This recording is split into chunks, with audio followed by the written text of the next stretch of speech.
Hey, folks, welcome to the Doctor Deals podcast, where we talk about healthcare business transactions. I'm Nick Newsad. Today, we're talking to Scott Becker again about his new book, The Entrepreneur's Edge. This time, we'll delve deeper into his media business and get his views on marketing.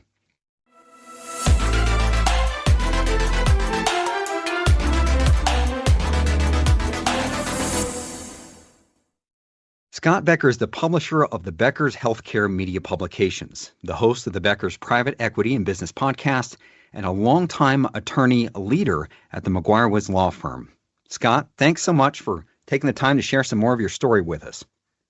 Well, Nick, thank you so much for having me, and what a great pleasure to visit with you as always. You're one of the very best, and I appreciate you having me on so much. Thank you. Of course.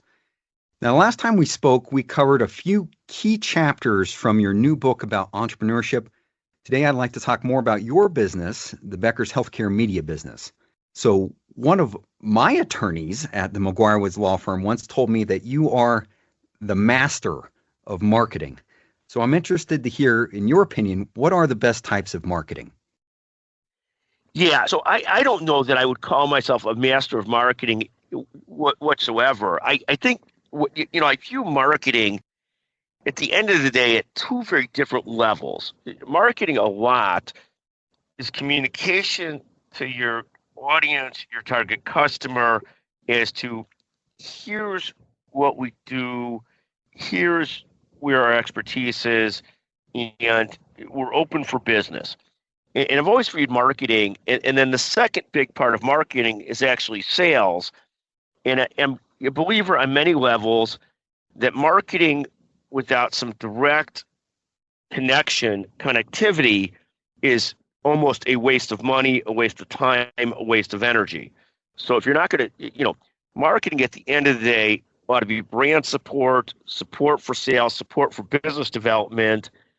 And if it's not those things, then in a lot of ways, we think marketing is an advanced hobby or a waste of money. So, Nick, let me stop for a second because I know I've just hit two big concepts. One, that there's a huge distinction between marketing and sales, and marketing without sales, meaning direct connection, is a waste of money. The other concept, often trying to send a message as to thought leadership, this is the business we're in, this is what we do, and that a lot of that marketing is that, and that we're open for business versus direct selling, but direct selling is very important too. Nick, let me stop for 1 second. Okay. No, that sounds great. Communication is the key to most of life, I think. 100%. But let me ask you to let you lean into the next question, and we'll go from there. It's great. Okay. In terms of your media publications, what topics or articles or subjects tend to get the most attention? What have you found? Sure. That's a great question. I mean, a long time ago, we really moved to the concept of what we think of as short form journalism, giving people a quick sense of what's going on in their world and what they do versus overly extensive, longer pieces. And I go back to 20, 30 years ago when I started this. It was literally 30 plus years ago. I used to write long pieces that I thought were very deep and intelligent and strategic, and no one read them. And what we found is over time that people were most interested in looking at things to get a snapshot of what's going on in their area. So people are looking at, how are things going financially? What are systems doing? What's going right? What's going wrong? What should we steer away from? What should we lean into? Those kinds of things that give people a sense of who's laying people off. Are they not? Are margins going in the right direction, the wrong direction? But we found quick stuff to give people a real sense of where they sit, where their business is doing compared to others, how they're doing, what's the environment, what are people thinking about. That's what we aim towards. And then we do, as a rule, track things extremely constantly, regularly to know what's being read and not read. So we always said about our journalists back in the day when I was really running the journalism team is that we don't want to tell you what to write within reason. Rather, we want you tracking what your readers are reading and then write more on those things.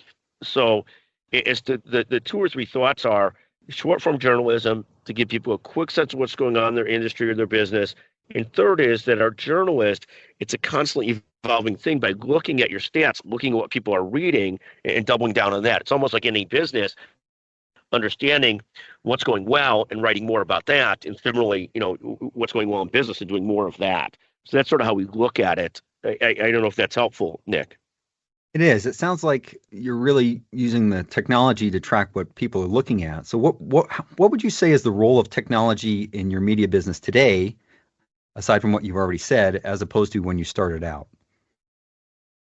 Yeah, I would just say that we a long time ago very, very much moved towards sort of short form, towards tracking data constantly. I mean, early on when we started this business, we competed with a great publication called Modern Healthcare.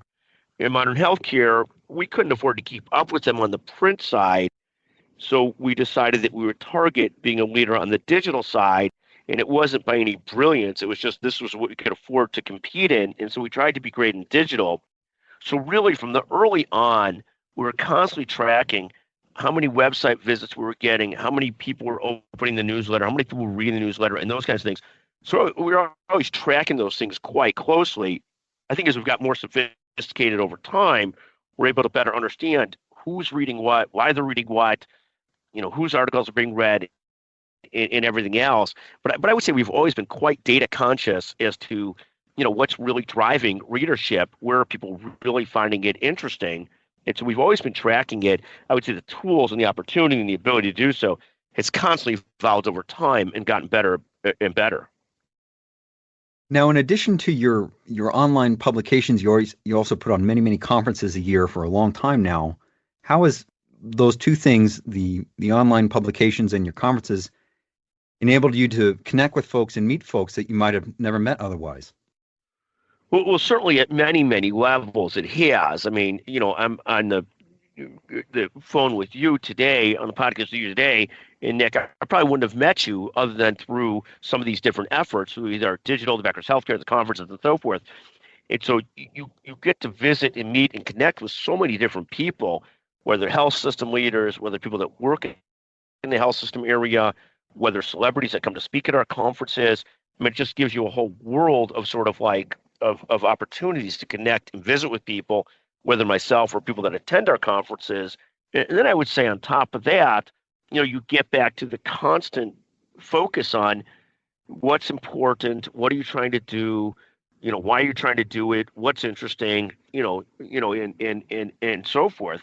So, but the ability to connect with people has been incredible, and I tend to enjoy it by nature as well. So I tend to like interacting with people within reason. I mean, all of us have some threshold of, oh my God, we can only take one more meeting, one more phone call.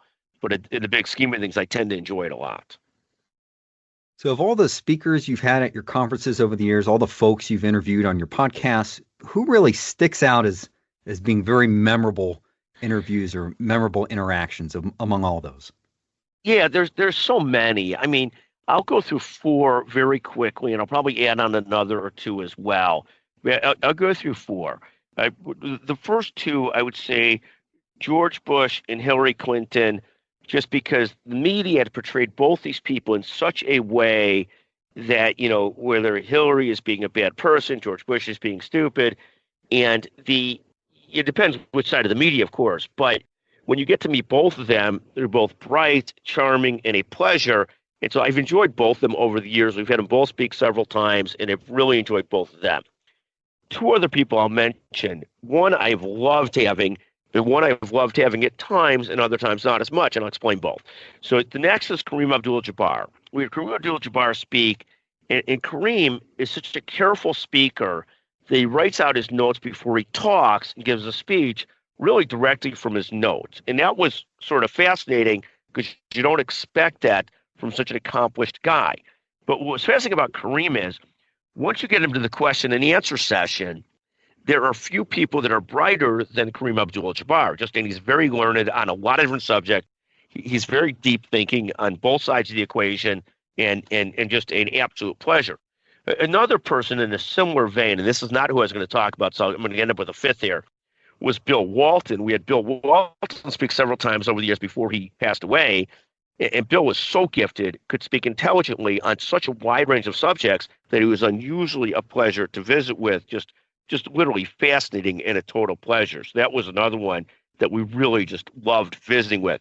The last person I'll mention is Nikki Haley, and I happen to like Nikki Haley. I know she's right now unpopular in probably both circles, Republican circles and Democratic circles. But what I had with Nikki Haley, we had her speak 3 or 4 times, I think 3 times, and I met her a different time at a meeting.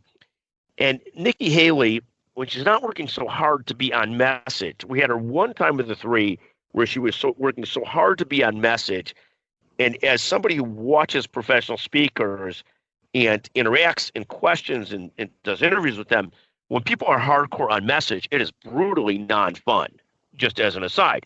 When they're not so trying to be on message, they're a great pleasure. So I'd say 2 out of 3 times we had Nikki Haley, she was just a great pleasure. One time she was so on message, it was very hard to listen to her, you know. Yeah, there's so many other speakers we've had, but those are at least a few of the highlights that stand out to me, at least in terms of people that we've had speak. And there's so many more, but those are a few. But I find them all different ways. Wow. Well, if you want to rub shoulders with world leaders and celebrities and pro athletes and business leaders, it sounds like a first good step would be to pick up Scott's new book, The Entrepreneur's Edge, which is available on Amazon in print, ebook, and audiobook format. Scott, it is always a pleasure. Nicholas, what a pleasure to visit with you. You do an incredible job with Dr. Deals, just incredible. Thank you so much. Thank you, Scott. So long, folks, and as always, let's do some Dr. Deals.